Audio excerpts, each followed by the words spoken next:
అందరికీ చాలా చారిత్రాత్మకమైన రోజు ఇది.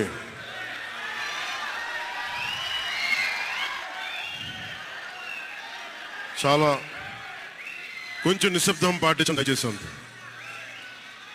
దయచేసి నిశ్శబ్దాన్ని పాటించండి అంత దయచేసి. నుంచున్న దయచేసి కూర్చోండి. మీరు వీడియోలు తీయకండి ప్లీజ్. దయచేసి కూర్చోండి. ఏదో ఒకటి చేయండి. మీరు కూర్చోవాలి, ఏదో ఒకటి చేయండి. చాలా ఆంధ్రప్రదేశ్ 5 కోట్ల మంది ప్రజలు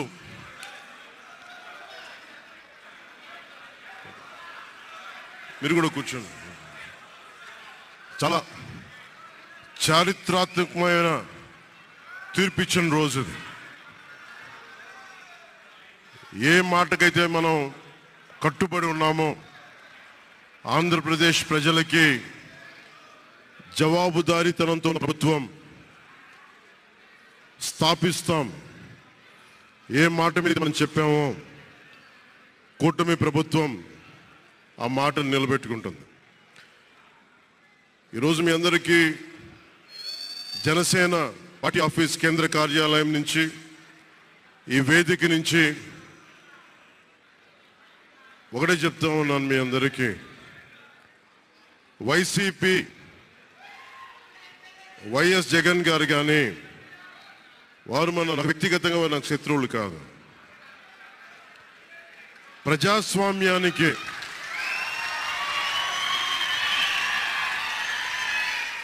ఇది ఓడిపోయారు కదా అని చెప్పి జనసేన నాయకులుగా గుర్తుపెట్టుకోవాల్సింది. ఇది కక్ష సాధింపు సమయాలు కాదు. 5 కోట్ల మంది ప్రజల కోసం పనిచేసే సమయం ఇది. 5 కోట్ల మంది పైచిలకు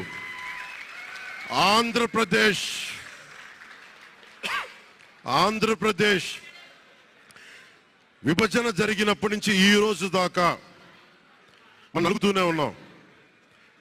ఆ రోజులు అయిపోయినాయి, ఆ చీకటి రోజులు అయిపోయినాయి. ప్రతి ఒక్కరం బాధ్యతతోటి భవిష్యత్తు తరాల కోసం బాధ్యతని భుజాల మీద వేసుకొని చాలా బాధ్యతాయుతంగా జవాబుదారీతనంతో కూడిన రాజకీయ ప్రభుత్వం, రాజకీయ మనకి ఆలోచన విధానం ఉంటుంది.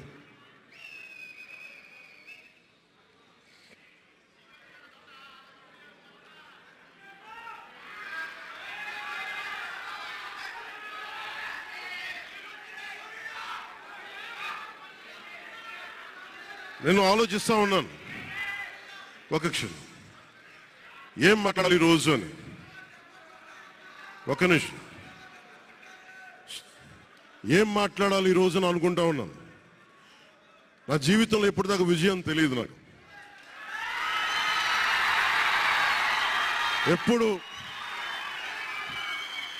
ఎప్పుడు ఒకే ఒకసారి సినిమాల్లో ఉన్నప్పుడు తొలి ప్రేమ అనే విజయం చూశాను.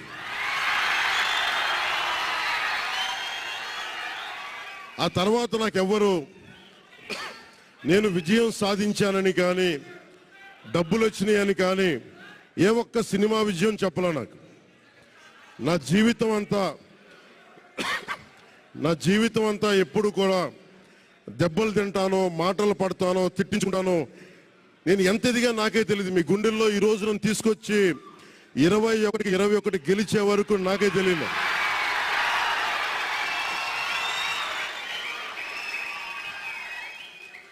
భారతదేశంలో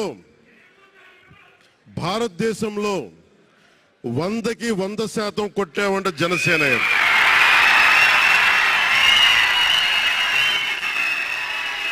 100కి 100. ఇది ఎందుకు ఈ విజయం జనసేన లేదంటే జన సైనికుల్లో, వీర మహిళల్లో జనసేన నాయకులది కాదు, కేవలం వారిదే కాదు, 5 కోట్ల మంది ప్రజల ఆకాంక్షదే. మార్పు కావాలి.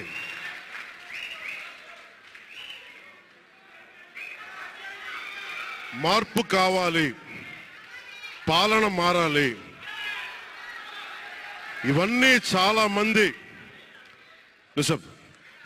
మంది కోట్లాది మంది ప్రజల ఆకాంక్ష. ఈరోజు ప్రజల తీర్పు.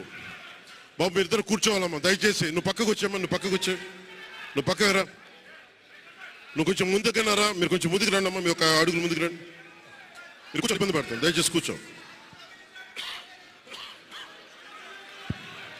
దయచేసి కూర్చోవాలయ్యా, మీరు కూర్చోవాలి.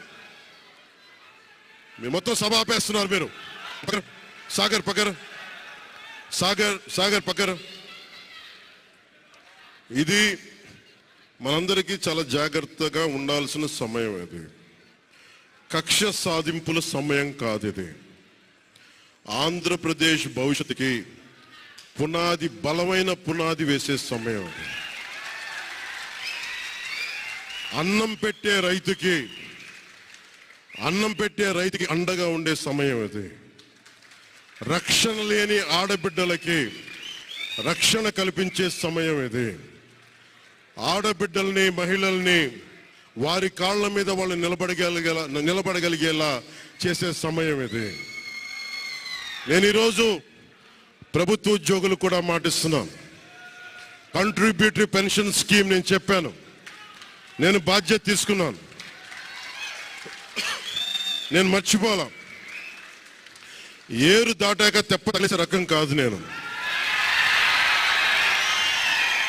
కాంట్రిబ్యూటరీ పెన్షన్ స్కీమ్ దానికి సరి సమానంగా అది కానీ మీకు న్యాయం వచ్చేలాగా సంవత్సరం లోపు తీసుకొస్తాను అని మాట ఇచ్చాం.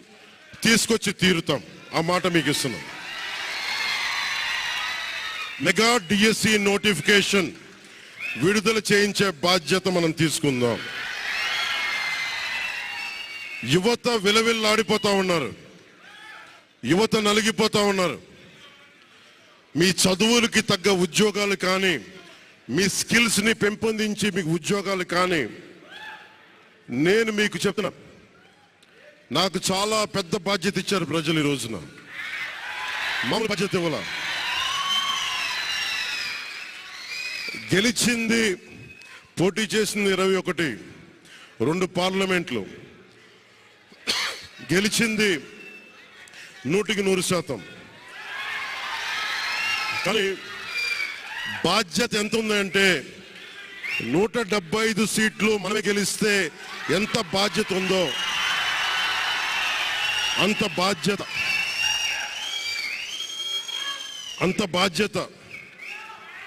బాధ్యతతో మేము పనిచేస్తాం. యువత నలిగిపోయి నేను మర్చిపోలేదు. ఆడబిడ్డలు ఇబ్బంది పడిపోయారు, మేము మర్చిపోలా.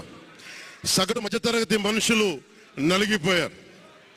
రోడ్లు వెయ్యలా, గుంతలు వేశారు, అరాచకం చేశారు. అవన్నీ శాంతి భద్రతలు చాలా చాలా బలంగా ఉంటాయి, మీకు నేను మాటిస్తున్నాను. అతి తక్కువ వ్యవస్థల్లో రాజకీయ ప్రమేయం చాలా తక్కువ ఉండేలాగా, అధికారుల్ని వారి పని చేసుకునేలాగా ఈ ప్రభుత్వం ఉంటుంది, కూటమి ప్రభుత్వం ఉంటుంది. రైతుకి కష్టం వస్తే హక్కును చేర్చుకునే ప్రభుత్వం తప్ప తిరస్కారంగా చిన్నచూపు చేసే ప్రభుత్వం అవ్వదు మనకి ఈ కూటమి ప్రభుత్వం.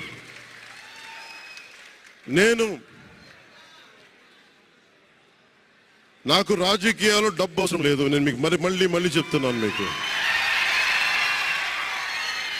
నేను డబ్బుల కోసం, పేరు కోసం రాజకీయాల్లోకి రాలేదు. మీలాగా నలిగిపోతారు చూస్తారా ప్రతి ఒక్కళ్ళు. సగటు మనిషి మాకు ఎవడు ఉండేంటి, నా కులం లేదు, మతం లేదు, నా కష్టాన్ని ఎవరు చూడరేంటని ప్రతి ఊర్లో ఉండే ఒక సగటు మనిషి అనుకుంటాడు. ఆ మనిషి కష్టాలు నేను చూసిన వాడిని. ఆ మనిషికి భుజం కాయడానికి నేను వచ్చాను రాజకీయాల్లో.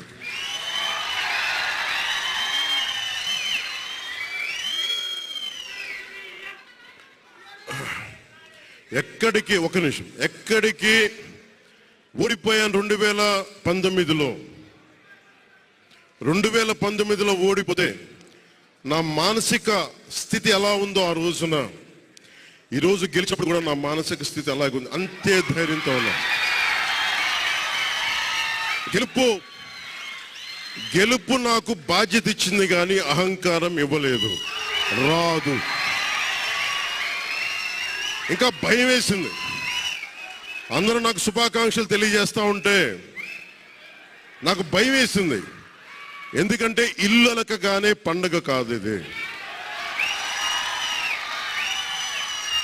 ఇల్లు అలకగానే పండగ కాదు, చాలా చాలా బాధ్యత కూడుకున్నది. భీమవరం, గాజువాక 2 చోట్ల ఓడిపోయినప్పుడు ఈ రోజున ఇంతమంది ఉన్నారు. ఆ రోజున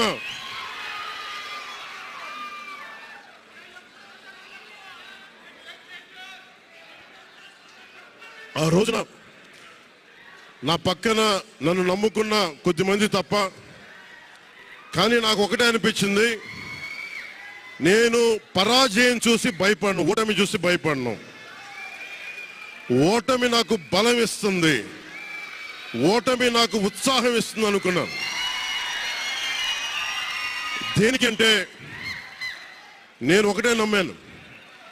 చిన్నప్పుడు తిరుపతిలో యోగా నేర్చుకుంటున్నప్పుడు ఒకటే నమ్మాను, ధర్మో రక్షితి రక్షిత అని. నువ్వు ధర్మాన్ని నమ్మితే ధర్మం రక్షిస్తుంది అని. ఎప్పుడో ఒక 30 సంవత్సరాలు ఇంకా ముందే 18-19 ఏళ్ళప్పుడు చదివితే ఈ రోజున ధర్మం కోసం నిలబడ్డాం. ధర్మం కోసం నిలబడితే ధర్మం ఈరోజు మనంటే నిలబడింది. అందుకని మనస్ఫూర్తిగా ఏ శక్తి అయితే కనిపించని ఆ పరాశక్తి, కనిపించని ఆ దేవుళ్ళందరికీ కూడా దయచేసి అరవందం, కనిపించని దేవుళ్ళందరికీ కూడా ఈరోజు నేను కృతజ్ఞతలు తెలియజేసుకుంటా ఉన్నాను.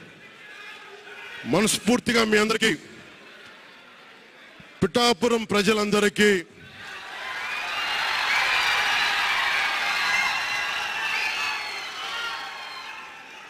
మీరు పిఠాపురం పురజనులకి, పెద్దలకి, ఆడపడుచులకి, అక్క చెల్లెలకి, యువతులకి, కథం తొక్కిన యువతకి, కథం తొక్కిన జన సైనికులకి, జనసేన నాయకులకి, తెలుగుదేశం నాయకులకి, తెలుగుదేశం శ్రేణులకి, తెలుగుదేశం నాయకులు వర్మ గారికి, వారందరికీ కూడా నా ప్రత్యేక కృతజ్ఞతలు తెలియజేసుకుంటా ఉన్నాను. మీరు పిఠాపురంలో పవన్ కళ్యాణ్ గెలిపించలేదు, కేవలం పిఠాపురం ప్రజలు పవన్ కళ్యాణ్ ఒక్కడిని గెలిపించలేదు, 5 కోట్ల మంది ప్రజల్ని గెలిపించారు. మీరు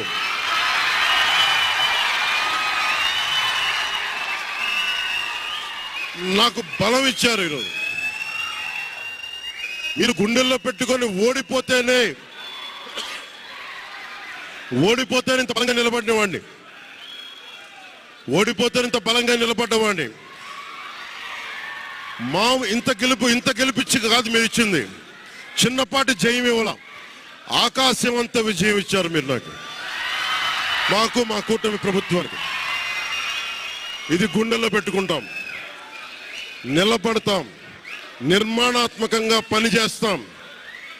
మీ కష్టాలలో మీ ఇంట్లో ఒకటిలాగా నేను ఉంటాను, మీ అందరికీ మాటిస్తున్నాను.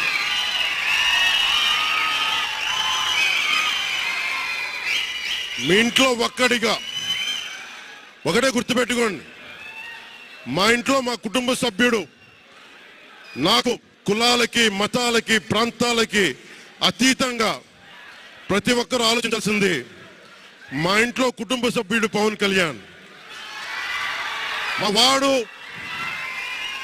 మా వాడు అసెంబ్లీలో అడుగు పెడుతున్నాడు, మా కష్టాల కోసం మాట్లాడతాడు, మా కష్టాల కోసం నిలబడతాడు అని చేసి చూపిస్తాను.